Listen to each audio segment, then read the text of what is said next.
Yo guys, it's CFB, welcome back to a brand new video, welcome back to the channel. Today, the final game of the Premier League season has just ended. The 2023-24 season has just finished. Chelsea have just beaten Bournemouth 2-1 to secure 6th place, which means we've got some sort of Europe to look forward to next season, obviously Europa League. But yeah, before we do get into the video, please like, subscribe, hit the bell notification so you're notified every time I upload a video. Also, first link in the description of my streaming channel, go and check that out. It'd be very much appreciated. And yeah, let's jump straight into the video because the Premier League, in terms of all the games today, looked manic. It looked absolutely manic. Obviously, I was just watching a Chelsea game today, but I checked the scores at half-time and stuff like that. It looked very, very crazy. Obviously, Man City are now the champions again for like the 5th time in a row or something. Arsenal bottling it. Love that. Love to see that. Unfortunately, Spurs didn't bottle against Sheffield, which means we do not get 5th place. But hey, we've got 6th place, which means Europe. Our only worry now is the fact that we've got to hope United lose in the FA Cup final to City, which they probably will. But if United win that, then we don't get Europe. We get conference instead. But hey, I'm happy. I'm happy. If we're going off the whole season, I'm not going to obviously do a season review right now. If we're going off the whole season, I'm not that happy. If we're going off today's game as well, I'm not that happy with today's performance. Today's performance wasn't that great, and we'll get onto it in a second. But I'm just happy we've got the win. We got the 3 points, and you know the season's done, and we secured some sort of Europe. We did a nice little latter stage of the season push for Europe, and we managed to get it. So obviously, let's go with the lineup we went with today. So we went up with Petrovic in goal, Cucurella left back, Badiashile, Thiago Silva as your 2 centre backs, right back Trev, Gallagher, Caicedo double pivot, Sterling off the left. We'll get into it in a second. Sterling off the left, Palmer in the 10, Madueke off the right, and then Jackson as the ST. Let's go through the game. Because the first 25 minutes that we was on that field, first 25-30 minutes, we looked really, really good. You know, it literally was shades of how we started off against West Ham when we won 5-0. You know, there was a system there. There was something that was clicking. You know, we were seeing stuff that you would work on in the training ground, on the training pitch and stuff like that in Cobham. And yeah, the first 30 minutes, brilliant, especially the first 5 minutes. I thought we was going to go 2-0 up inside the first 5 minutes, but we didn't get a goal. There was big chances to go 2-0 up inside the first 5 minutes, but we just didn't take them. We just didn't have that killer instinct to get that 2-0 lead inside the early minutes. But I think around the 15th minute the scoreline did open up, and it was from Moises Caicedo, who gets his first Premier League goal for Chelsea Football Club on the last game of the season. And what a goal it was. What a goal it was. It was a good through ball. It was Sterling running onto it. The goalkeeper came out, rush goalkeeper, and he cleared it, but it bounced right to Caicedo's foot on the halfway line. And it's a halfway line goal, literally from the halfway, bang on the halfway line, chips it perfectly. Doesn't even hit the ground once. It just hits straight into the net from the halfway line goal. Right, I've never seen a Chelsea player hit a halfway line goal from my lifetime yet. Like, I actually haven't. From the top of my memory, I don't think I have. And I was sitting next to my granddad. I said, have you actually seen someone hit a halfway line goal for Chelsea yet? And he was like, he hasn't either. So, like, it's quite crazy. You know, Moises Caicedo's first goal for Chelsea Football Club, halfway line, on the last game of the season. What a goal. Honestly, it was perfect. Perfect. Good for Caicedo as well, because I think Caicedo's deserved it. The last couple weeks especially, he has been absolutely magnificent. Last 2 games, I think he's been our man of the match. But yeah, we go 1-0 up. We're cruising. Like I say, we do have a penalty call. This was a penalty call, and this is, I think, a penalty. The ball went to Sterling. Sterling then, like, the ball bounces to Sterling on the edge of the box, and he does take 1 touch to get in the box. And as he's about to take that another touch, the Bournemouth player behind him trips him over. This was before the 30th minute. Trips him over, stops him on his run. VAR check was finished after, no joke, I think under a minute. No penalty. Let's move on with the game. Are you joking? If the Bournemouth player doesn't tackle him, Sterling gets another touch on there, or he able to get the shot off. So the Bournemouth player stopped a goal scoring opportunity there. How is that not a penalty? That's the most penalty-like thing I've seen. He went through the back of him. I don't know, but hey, we move on from it. And like I said, after the first 30 minutes, it was quite 50-50. We wasn't really poor, but clearly we took our foot off the gas. I was screaming for us to get 2-goal lead before the second half, because we all know what Pochettino's second half team talks are like. They are not great. We usually come out the second half not performing and not firing. And like I said, the last 15 minutes, it was quite even, but Bournemouth had more shots in those last 15 minutes. They weren't close ones, but they were popping the goal quite a little bit. And yeah, we get to half-time. And obviously, I was sitting there like, I know what the half-time team talks are going to be like. I'm just hoping we can hold it out. I'm really hoping we can hold it out. Half-time happens. Second half begins. And immediately on the front foot are Bournemouth. Bournemouth were immediately on the front foot in the first 2 minutes. They get a corner immediately and everything. I was thinking, God, we're going to get caught out. Until, like, I think it was shortly after the second half started, Sterling manages to get a goal to make us go 2-0 up. I don't know how it snuck in. Honestly, I do not know how it snuck in. Because, I mean, I was watching it and I didn't even realise it went in until about another 5 seconds after it actually went in the net. It was like off the left-hand side, and I don't know, understand how to even describe it. It just trickles in. It somehow trickles in past the keeper. It's a classic Sterling type of goal, you know what I mean? You don't know how he's done it. And it's just a trickler. Do you know what I'm trying to say? I don't know how it goes in. But hey, I ain't complaining. 2-0. We go 2-0 up. And it's nice. But literally, as soon as we kick off, getting ready, as soon as we scored that second goal, Bournemouth go and get another goal. Well, another goal. Go and get a goal. Bournemouth go and get a goal straight away. They get the ball off the right-hand side. It's shot. It's deflected off Badiashil's leg. And it goes in the back of net. Not an own goal from Badiashil, but there's nothing you could do. I don't think the keeper was going to save it anyway. Badiashil tries to block it and he just ends up in the back of the net. There's nothing you could do. But I was thinking, oh, God. Straight reply. It's classic us. It's classic us. To go and let them just get a straight reply. And for the rest of the game, I've got to be honest, for the rest of the second half, it was literally like we didn't really put a test to Bournemouth. We didn't really test Bournemouth that much. We didn't look that lively. And it really annoyed me because the whole of the game, this goes to the first half as well, on 4 occasions, 2 occasions for Palmer and 2 occasions for Jackson. This is just an example I'm going to give for one of the times. The ball comes to Palmer. It's a 2-on-1. Jackson's on the opposite side. The Bournemouth player is defending in the middle between the two of them. All it takes is one pass. One good pass on the inside to set a Jackson through or Palmer through. And both of them fluff it 4 times. Both of them fluffed it 4 times. They managed to get that last little bit of the final pass onto either one of the two times they both tried to do it, then we would have won the game by even more amounts in a more comfortable fashion, an even better fashion. But they both fluffed the 2 times that they had the 2-on-1 opportunity. It just weak passes. It was weak pass. Or those times where they should have chipped it over the top. I don't know. But yeah, nothing really else to say much about the game apart from Bournemouth did put in a couple decent chances towards the end of the game. Solanke missed an open net, which was good on our behalf because, I mean, even if we got a draw, we were still through to Europe. But I just wanted the win because I think this day deserves a win. You know, last game of the season deserves a win. And yeah, we end up getting the win. We end up getting the 3 points. End up getting secure in Europe. And I think it's a good day in terms of that sense. Like, obviously, Thiago Silva, it was his last game today as a Chelsea player.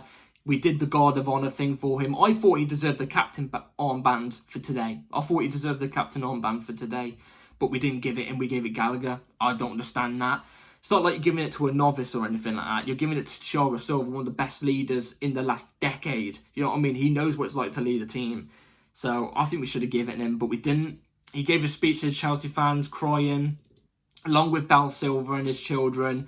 All I've got to say is, best of luck to them both, honestly. Best of luck to them all. They're all proper chows, you can tell. Enough to make a grown man cry, that speech at the end. I can't thank Thiago Silva, Bal Silva enough. They're living legends. Both of them are living legends. I love both of them. And it's just a good. It would have been better than, obviously, if we drew, it wouldn't have been as nice. I think a win was a good send off for Thiago. He looked brilliant as well today. Honestly, he looked brilliant today. And yeah. Anyway, let's move on to player ratings. So player ratings, Petrovic made two very, very vital saves. There was one where he made a dive. Well, he dived and he caught the ball, which it sounds simple, but it's better if you saw the clip. So I'd give Petrovic a 6.5. I think he was decent. Cucurella was a shit house today. Shit house. I loved it. Any little bit of contact he got, even if it was contact, no dive, little bit of contact, he'd fling about around the floor and everything like that. Loved it. Shit house. He got in their faces and everything like that, even their manager's face. Loved it. I thought he was everywhere today. Zidane with even more hair. With hair. Cucurella, I'd say, was a 6.5 as well. I think he was so solid. We cannot sell Cucurella, please. Badiashile, I think, was decent. There was a couple of times where he got caught out, but that was from the keeper making some risky passes at times from Petrovic. So Badiashile, I said, was a 5.5. Thiago Silva was a 6.5. I thought he put in a good couple over the top balls in to set us up on a couple counter-attacks. Like in the first half, there was a lot of opportunities where we were breaking the press from Bournemouth really, really well. When Bournemouth were putting 4 men on us in our own half, you know, we'd just do like free movements, free passes, and then we was out of their press and on the counter-attack with loads of space to drive through that middle. Do you know what I mean? But it's just Bournemouth did really, really well, especially in that first half defending, because they defend very, very narrow, and obviously we don't have overlapping fullbacks at the moment, because Trev's usually a little bit back and Cucurella's usually down the middle. So very good in that sense. But what was I saying? Thiago Silva, brilliant as always. Honestly, I'm gonna miss him, man. I'm really gonna miss him. But Thiago, 6.5. Trev, I'm gonna miss him if he leaves as well. Just like Cucurella, we cannot let him leave. Brilliant. His main position is centre-back, and he could do just as well at right-back. That's how good he is. Trev was just amazing. I don't think he put a foot wrong today as well. 6.5. Gallagher does what Gallagher does. Gallagher just does what Gallagher does, where he just runs across the pitch majority of the time, sweeping up. He got caught a couple of times in possession today. Wasn't his best game, but he did okay, so I'll give him a 5.5. Caicedo, halfway line goal, deserved. He was sweeping across the pitch. He was doing Caicedo what Caicedo does best. Sweeping across the pitch, putting vital interceptions in. There was a time where we was getting caught on the counter, and he made an error to let off on a counter for Bournemouth to counter, and he recovered it so brilliantly before that last pass. If that Bournemouth player made that pass, it was late on in the first half, I think Bournemouth would have scored. I don't know how he got back that quick. Brilliant. I'd say Caicedo was my man of the match personally. I think it was a 7.5. Honestly, I think Caicedo was brilliant. Got taken off late on in the game though, which might have been precautionary because he did go down a little bit. He didn't look seriously hurt, so I hope he's okay. It's last game of the season anyway, so he's got 3 months to recover. 7.5. Sterling got a goal, and actually, you know what? Early on in the first half as well, when we looked best in the first 30, he looked okay, you know. He looked like he was doing really, really well. A Sterling that I haven't seen in a while. And if he actually played like that for the majority of the game, I would have said he was a solid 6.8 or something like that. But I'm going to go with a 6 because I think he started to fade off in the second half and in the first half, like when all of our majority of our players faded off. So I'll give him a 6 because he got a goal as well. Palmer had a very quiet one today. But even then, I think Palmer was still okay. I think he was okay. He wasn't anything better than okay. He got an assist for Sterling's goal. So, I mean, it says it all when he gets an assist and he plays okay, and I say it's not a great game from Palmer. That says it all on what type of season he has had. I'd say it was a 5.5. He was just quiet more than anything. Could have put in better passes today, in my opinion. A little bit more selfish than usual, I think. But at times it could be good, but at times it can't be. And today it proved it. Noni, very quiet as well. I'll give him a 5. I think Noni was very quiet. Last 3 games have not been good enough from Noni. I will say that here, and I'm a big Noni fan.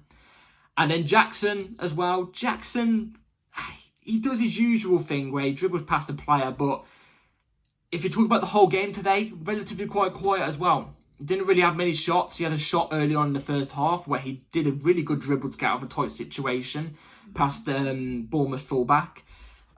I don't think he had a great game either. I'd say a 5. Substitutes come on. Ugochukwu, who looked okay when he came on, to be fair. I didn't expect it. I thought he was going to have a blunder, but he actually looked okay when he came on for Caicedo, so I'll give him a 5.5.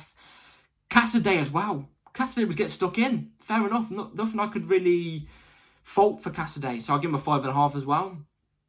And Nkunku came on very late on in the game, but I mean, didn't really impact the game much. He got on the ball a couple times. Thing is though, when he came on, we laid off. That's when we laid off. Do you know what I mean? Like fully laid off. We weren't great in the second half either way anyway, but we fully laid off around that time.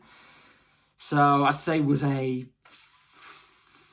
5.3, but that's not on him. I think it's just because like he didn't get much to him in general. And who else came on? Somebody else came on, I think. Gusto came on, got stuck in, but just like Caicedo, nothing really could have done. Got stuck in. So I'll give him a 5.5. No, I'll give him the same as Nkunku, 5.3. And then I don't remember who else came off the bench. I can't fully track my memory now, but I can't fully remember who came off the bench. But we secured 6th place.